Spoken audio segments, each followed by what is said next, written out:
మన రవికుమార్ గారు మీరు ఎలా చూస్తారంటే ఇప్పుడు యాక్చువల్గా మనం సోషల్ మీడియా అని అంటున్నాం కానీ మెయిన్ స్ట్రీమ్ మీడియాలో కూడా పేర్లు డిస్క్లోజ్ చేయటం వేస్ట్. ఆ మధ్యన వైసీపీ కార్యకర్తల అందరినీ ఉద్దేశించి చేసిన ఇవి కానీ మీరు మీ భార్యల్ని చెల్లెళ్ళ భావించడం ఇలాంటి చాలా మనం అంటే అదనే కాదు చాలా విధాలుగా మెయిన్ స్ట్రీమ్ మీడియాలో కూడా వస్తున్నటువంటి పరిస్థితి.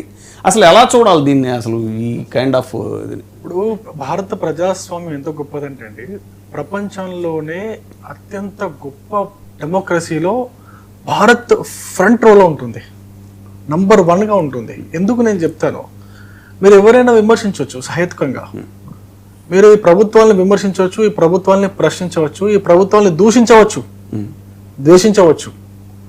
మీరు ఇప్పుడు దుర్భాషలు కూడా ఆడుతున్నారు, దుర్భాషలు ఆడడం దాకా వచ్చేసింది. అక్కడ థిన్ లైన్ క్రాస్ అయిపోతున్నారు. అది అక్కడ క్రాస్ అయిపోయి ఎక్కడ దాకా పోతున్నారంటే ఈ యొక్క భారతదేశం యొక్క సార్వభౌమాధికారాన్ని సవాలు చేసేంతగా వెళ్ళిపోతున్నారు. లేదా అట్లా సవాలు చేసి భారతదేశం పైన యుద్ధం ప్రకటించేటువంటి సంస్థల పట్ల సానుకూలంగా మాట్లాడడము, అటువంటి సంస్థల పట్ల యువత ఆకర్షించేటట్టుగా చేయడము ఇక్కడ దాకా వెళ్ళిపోయింది. ఆ లిమిట్ దాటిపోతున్నారు.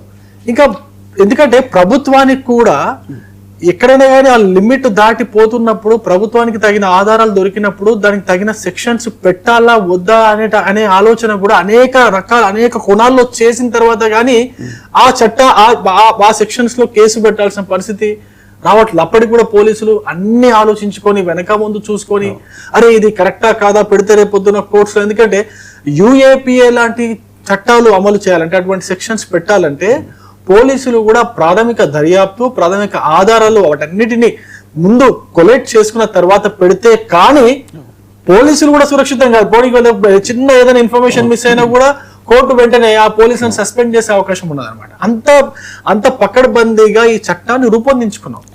అంతకుముందు అంటే దీనికి కారణం ఏంటంటే ఆ చట్టం యొక్క రూట్స్ బ్రిటిష్ గవర్నమెంట్ లో ఉన్నాయి. ఏదైతే రాజద్రోహం అని అన్నారో బ్రిటిష్ రాజద్రోహం కేసు మహాత్మా గాంధీ గంగాధర్ తిలక్ ఇలాంటి మహానుభావుల మీద పెట్టిన చట్టం. నేనేమంటానంటే అండి, యుఏపీ అనేది 1967లో వచ్చింది అనుకుంటున్నా. అమెండ్మెంట్ చేసిన తర్వాత 1967లో యూపీ వచ్చింది.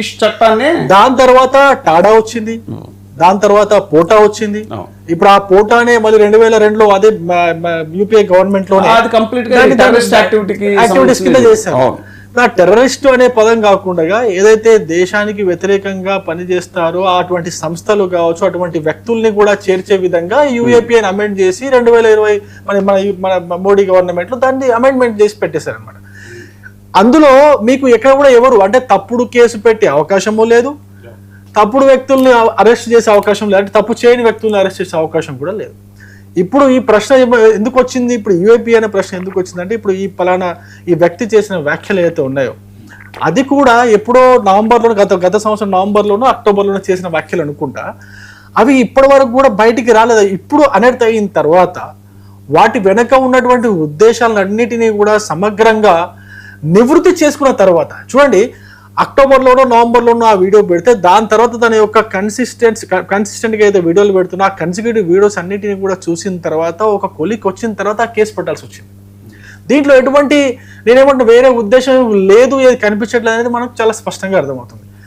నేను ఇంకో విషయం ఏమంటానంటే, ఎవరైనా కానీ ఒకవేళ ఈ ప్రభుత్వాన్ని విమర్శించాలనుకుంటే ఈ ప్రభుత్వాన్ని ద్వేషించే స్థాయికి దాకా వెళ్ళొచ్చు, ద్వేషించడంలో తప్పే లేదు. కానీ ఆ థిన్ లైన్ క్రాస్ చేసి ఈ యొక్క భారతదేశం యొక్క సార్వభౌమాధికారాన్ని మీరు ప్రశ్నించేటట్టుగా, దానిపైన యుద్ధాన్ని ప్రకటించేటట్టుగా ఎవరైతే అటువంటి చర్యలు చేస్తారో అట్లాంటి వాళ్ళని మీరు పొగుడుతున్నట్టుగా ఉంటే మాత్రం ఖచ్చితంగా మీరు ఆ లైన్లో రాకుండా చూసుకోవడం అనేది చాలా ఇంపార్టెంట్ అనేది ఇప్పుడు నేను చెప్పగలను. అదండి ఇప్పుడు మీరు అన్నట్టు సార్వభౌమాధికారాన్ని ప్రశ్నించే అనేటువంటి పదం మీరు పదే వాడారు. అదే దానికి పారామీటర్ ఏంటి అని చూసుకుంటే ఇప్పుడు Shreya Singhal versus union of India case అనేటువంటిది దాంట్లో చెప్తుంది ఏంటంటే సుప్రీంకోర్టు ఇచ్చిన తీర్పు ఏంటంటే ఐటీ చట్టం సెక్షన్ 66A సుప్రీంకోర్టు రాజ్యాంగ విరుద్ధం కొట్టేసింది. ఎందుకని అసౌకర్యం కలిగించే లేదా అభ్యంతరకర అభిప్రాయాలు నేరం కావాలని స్పష్టంగా చెప్పింది. ఇప్పుడు దానికి ఎలాగ మనం దాన్ని ఎలా డిఫైన్ చేస్తాం? మరి ఇది సార్వభౌమాధికారాన్ని ప్రశ్నించే ఇది ఆరోపణ అనే విధంగా దాన్ని ఎలా మనం డిఫైన్ చేస్తామని. నేను చాలా స్పష్టంగా చెప్తాను చూడండి, ఈ కేసులో డైరెక్ట్గా చెప్తాను. హిడ్మాను తను కీర్తించడం కావచ్చు, అటువంటి హిడ్మాలు ఎంతో మంది పుట్టుక వస్తారని చెప్పేసి చెప్పడం కావచ్చు, ఈ ప్రభుత్వం పైన మళ్ళీ ఇటువంటి హిడ్మాలు పుట్టి ప్రభుత్వం పైన యుద్ధం చేస్తారని మాట్లాడడం కావచ్చు, అది ఖచ్చితంగా భారతదేశ సార్వభౌమాధికారాన్ని ప్రశ్నించడమే అవుతుంది. అందులో ఎటువంటి డౌట్ లేదు. మీరు హిడ్మా లాంటి వాళ్ళు ఎంతమంది పుడతారని ఇప్పుడు అంతకుముందు మనం చూసాం, హర్ ఘర్ మే అఫ్జల్ పైదా హోగా అని చెప్పేసి మాట్లాడతారు. హర్ ఘర్ మే అఫ్జల్ ఆయేగా, అఫ్జల్ కిత్నే అఫ్జల్ కో మారోగి అనేటువంటి నినాదాలన్నీ కూడా అటువంటి కావంటారా? ఒకసారి ఆలోచన చేయండి. అంటే వాళ్ళు అనేది అంటే కాంటెక్స్ట్ కూడా చూడాలి కదా. ఇప్పుడు ఫర్ ఎగ్జాంపుల్ అంటే మనం మాట్లాడితే ఇప్పుడు పవన్ కళ్యాణ్ గారు చాలా సార్లు సరే రీసెంట్గా గద్దర్ గారి గురించి చెప్తూ నేను గద్దర్ గారి కారు కొనిచ్చాను అన్నారు. అంతకుముందు ఆయన చెగువేరా అని అంటే అసలు మన దేశానికి సంబంధించిన ఇది కాకపోయినా ఆయన గెరిల్లా యోధుడు, అంటే ఇట్స్ నథింగ్ బట్ ఆయన కూడా నక్సలైట్ లాగే కదా. సో అలాంటి ఇవి జరిగినప్పుడు ఇది ఒక కాంటెక్స్ట్ లో మాట్లాడిన దాన్ని తీసుకొచ్చి ఆ పర్టికులర్ దాన్ని అండర్లైన్ చేసి చేశారు అనేది ఏమంటే ఇప్పుడు నక్సలిజంతో భారతదేశం గత 70-75 సంవత్సరాలుగా అనేక రకాలుగా ఇబ్బందులు పడి అనేక గ్రామాల్లో ముఖ్యంగా గిరిజన గూడాల్లో అభివృద్ధిని అడ్డుకునే పరిస్థితి తీసుకొని వచ్చి అభివృద్ధిని ప్లస్ వాళ్ళని అంటే ముఖ్యంగా గిరిజన గూడాలలో నివసించేటువంటి ప్రజలని మెయిన్ స్ట్రీమ్ లోకి తీసుకురాకుండా అభివృద్ధి పదంలో తీసుకొని పోకుండా అడ్డం పడుతున్నటువంటి చర్యలన్నిటిని కూడా భారతదేశము కఠిన నిర్ణయాలతో అడ్డుకుంటుంటే, వాళ్ళందరినీ ఎరాడికేట్ చేస్తుంటే, ఇప్పుడు వాళ్ళని కీర్తిస్తూ యువతనో లేదా ప్రజల్లో ప్రభుత్వం తీసుకుంటున్నటువంటి ఇటువంటి చర్యలను అపోజ్ చేస్తూ ఉంటే అది ఖచ్చితంగా నేరమే అవుతుంది. లేదు మీరు లేదు అటువంటి చర్యలు భారత ప్రభుత్వం ఏం చెయ్యట్లేదు. భారత ప్రభుత్వం కూడా ఓకే, నక్సలైట్ కార్యకలాపాలకి భారత ప్రభుత్వం కూడా కొంచెం పాజిటివ్ గానే ఉంది అంటే మీరు అటువంటి వ్యాఖ్యలు చేస్తే అట్లా ఉండదు కదా. ప్రజాస్వామ్యంలో మీరు పెన్ను పట్టుకోవచ్చు కానీ గన్ను పట్టుకునే హక్కు ఎవరు ఇవ్వలేదు. ఇది రాజ్యాంగయుతంగా నడుస్తున్నటువంటి దేశము. ఈ రాజ్యాంగం ప్రకారము ఎవరికైనా కూడా మీరు పెన్ను పట్టుకోవచ్చు, మీరు ఎంతైనా రాతలు రాయొచ్చు, మీరు ప్రభుత్వాన్ని విమర్శించవచ్చు, ప్రభుత్వాన్ని ప్రశ్నించవచ్చు, ప్రభుత్వాన్ని ఆయన పట్టుకున్న వాళ్ళని గన్ను పట్టుకున్న వాళ్ళని మీరు కీర్తించినా కూడా అది ఖచ్చితంగా యూఐపీఏ కింద వస్తుంది. ఎందుకంటే వాళ్ళకి మద్దతు తెలుపుతున్నట్టుగా ఉంది. ప్లస్ అనేక మందిని అటువైపుగా వెళ్లే విధంగా ప్రోత్సహించినట్టుగా మాట్లాడినట్టుగా ఉన్నది కాబట్టి ఆ చట్టం పెట్టారు. ఏంటంటే రావణ్ మీద వ్యతిరేకంగా మాట్లాడే దాంట్లో ఎంత లాజిక్ ఉందో రావణ్ సపోర్ట్ చేసే వాళ్ళ దాంట్లో కూడా లాజిక్ ఉంది. ఫస్ట్ పెట్టిన 4 కేసులు ఏవైతే ఉన్నాయి మరి అప్పుడే యూఏపీ ఎందుకు పెట్టలేదు అంటే అరెస్ట్ చేయడానికి ఛాన్స్ దొరకట్లేదు కాబట్టి ఇది పెట్టారు అనేటువంటిది కదా ఇప్పుడు జరుగుతుంది. నేనేమంటే ఫస్ట్ ఇప్పుడు మొదట పెట్టిన కేసులన్నీ కూడా దళిత క్రైస్తవ మహాసభలో ఆయన మాట్లాడినటువంటి మాటలు, చేసినటువంటి విమర్శలు, ఆ యొక్క ఒక వర్గం వారిని తక్కువ చేసి చూపడడం, ఒక వర్గం నుంచి ఇంకొక వర్గం వారిని రెచ్చగొట్టడం, ఇటువంటి చేయడము. మీరు వాటిని ఎట్టి పరిస్థితుల్లో మనము దాంట్లో ఎటువంటి నో డౌట్ ఎవరు మాట్లాడినా కూడా కేసులు పెట్టాల్సిందే, అరెస్ట్ చేయాల్సిందే. ఎందుకంటే సమాజంలో ఉన్నటువంటి శాంతియుత వాతావరణాన్ని భంగం కలిగించి ఒక వర్గం పైన ఇంకొక వర్గం దాడులు చేసుకునే పరిస్థితి కల్పించినప్పుడు ఖచ్చితంగా ప్రభుత్వం యాక్ట్ అవ్వాలి కదండి, ప్రభుత్వం కేసులు పెట్టాలి కదండి. అదే విధంగా పెట్టారు. ఆయన మాట్లాడే వ్యాఖ్యలు కూడా ఇంత దారుణం. దాని తర్వాత ఎప్పుడైతే పోలీసులు ఇప్పుడు ఆ కేసులు పెట్టి ఎప్పుడైతే పోలీసులు విచారణ చేసుకుంటూ వెళ్ళారో, ఆయన యూట్యూబ్ లో ఉన్నటువంటి వీడియోలు అన్నిటిని కూడా, అందులో ఉన్నటువంటి కంటెంట్ అన్నిటిని కూడా పరిశీలిస్తూ పోయారో అప్పుడు ఈ కంటెంట్ దొరికింది. అప్పుడు దాన్ని పట్టుకుని అప్పుడు ఆ కేసులు పెట్టారు. తప్పేముందండి? నేను ఒక విషయం చెప్తాను మీకు. ఒక కేసు 2008 అహ్మదాబాద్ సీరియల్ బ్లాస్ట్లు జరుగుతాయి.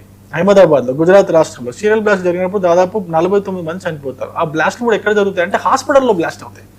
హాస్పిటల్ లోపల బాంబులు పెట్టి బ్లాస్ట్ చేస్తారు.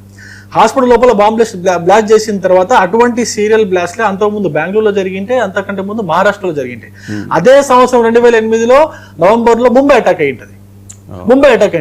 ఇప్పుడు ఆ తీర్పు ఎప్పుడు వచ్చిందండి? ఇప్పుడు నిన్న వచ్చింది, నిన్నగాక మొన్న వచ్చింది ఆ తీర్పు. ఆ 11 మంది కూడా మరణశిక్ష విధించినట్టు మొన్న వచ్చింది. అంటే భారత రాజ్యాంగాన్ని మెచ్చుకోవాలా, భారత రాజ్యాంగాన్ని తిట్టుకోవాలా, ఏ విధంగా చేయాలి? 11 ఇప్పుడు ఎన్ని సంవత్సరాలు? దాదాపు 18 సంవత్సరాలు.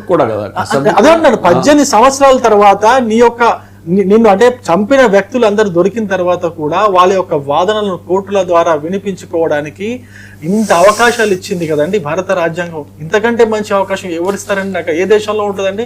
నేను అన్ని మీరు అదే వాళ్ళు అదే అంటారు, నేను అదే అన్నా, మీరు అవకాశాలతో పాటు వాక్ స్వాతంత్రం కూడా ఇచ్చింది. నేనేమంటున్నా, మీరు కోర్టులో వాదించండి. కసబ్కి అన్ని అవకాశాలు ఇచ్చారు, కసబ్కి అన్ని అవకాశాలు ఇచ్చారు. బాంబ్ బ్లాస్టులు చేసి కొన్ని వందల మంది ప్రాణాలు తీసిన వాళ్ళకే అంత అవకాశాలు ఇచ్చారు. మీకు కూడా అవకాశాలు ఇస్తుంది రాజ్యాంగం, భారత రాజ్యాంగం. అందుకే మొదట్లో చెప్పా, భారత రాజ్యాంగం చాలా గొప్పది. ప్రపంచంలో ఉన్నటువంటి అన్ని ప్రజాస్వామ్య దేశాల్లోకెల్లా భారతదేశ రాజ్యాంగం అత్యంత గొప్పదైన రాజ్యాంగం అని చెప్పి నేను మొదట్లోనే చెప్పా. ఇప్పుడు వీళ్ళకి అవకాశం ఉంటుంది, దాంట్లో ఎటువంటి మనం ఈ మాత్రం మాట్లాడుకోగలుగుతున్నాం అంటే 100%. మీకు ఎటువంటి డౌట్ అక్కర్లేదు. ఇప్పుడు ఇది పర్టికులర్ గా ఇది హద్దు మీరాడు అనేది ఎలా డిఫైన్ చేస్తారు అనే దగ్గరే అందరికీ వస్తున్న డిస్కషన్. ఇంకా ఈ సుప్రీంకోర్టు తీర్పుల్లో చూసుకుంటే Arnesh Kumar versus state of Bihar 2014లో ఇచ్చినటువంటిది 7 ఏళ్లలోపు శిక్ష ఉండే నేరాల్లో యాంత్రికంగా అరెస్ట్ చేయకూడదు. సో ఈ రావణ్ కూడా ఆ 7 ఏళ్లలోపు శిక్ష ఉండేవి ఫస్ట్ పెట్టడం వల్ల అరెస్ట్కి వాళ్ళు ఛాన్స్ ఇవ్వలేదు కాబట్టి మ్యాజిస్ట్రేట్లు ఇది పెట్టారు, యూఏపీఏ పెట్టి ఇంకా అరెస్ట్ చేశారు అనేటువంటిది వాస్తవానికి. రిమాండ్, ఇంకా అరెస్ట్ అని కూడా అనకూడదు మనం. సో అరెస్ట్ అవసరాన్ని పోలీసులు లిఖితపూర్వకంగా సమర్థించాలి. ఉల్లంఘిస్తే పోలీసు అధికారులపై కూడా కోర్టు ధిక్కార చర్యలు, శాఖాపరమైన చర్యలు తీసుకోవచ్చు. ఇంకా ఇమ్రాన్ ప్రతాప్ గడి వర్సెస్ స్టేట్ ఆఫ్ గుజరాత్ వాక్కు, రచన, కళాత్మక వ్యక్తీకరణకు సంబంధించిన కేసుల్లో ఎఫ్ఐఆర్ నమోదు చేసే ముందు డిఎస్పీ అనుమతితో బిఎన్ఎస్ఎస్ సెక్షన్ 173 సబ్సెక్షన్ 3 కింద 14 రోజుల్లోగా ప్రాథమిక విచారణ జరపాలి అని సుప్రీంకోర్టు నిర్దేశించింది. వాక్ స్వాతంత్రాన్ని కాపాడటం పోలీసుల బాధ్యత అని కూడా చెప్పింది. ఏపీ హైకోర్టు సర్క్యులర్ కూడా ఇప్పుడు జరుగుతున్న పరిణామాల్లో వాస్తవానికి ఇవన్నీ చూస్తే ఇప్పుడు మన రామ్నాథ్ గారు అంటే ఇప్పుడు ఈ సుప్రీంకోర్టు జడ్జిమెంట్స్ అనేటువంటిది ఒకటైతే రీసెంట్గా సుప్రీంకోర్టు కాక్రోచ్ జనతా పార్టీ విషయంలో కూడా ఎలా స్పందించిందో చూసాం మనం. ఫస్ట్ ఆయన ఏదో చీఫ్ జస్టిస్ అప్పుడు కామెంట్ చేశారు, దాని మీద పెద్ద ఇదైంది. తర్వాత వాళ్ళు ప్రొటెస్ట్లు చేయడం ఇవన్నీ జరిగిన సందర్భంలో సెకండ్ టైం మళ్ళీ పిటిషన్ వేశారు. వీళ్ళు ఇది యాంటీ సోషల్ ఎలిమెంట్ లా తయారవుతుందంటే నోనో మీరు లైట్ తీసుకోండి అని చెప్పింది సుప్రీంకోర్టు దాని మీద. మరి అలాగా అంటే సుప్రీంకోర్టే ఇప్పుడు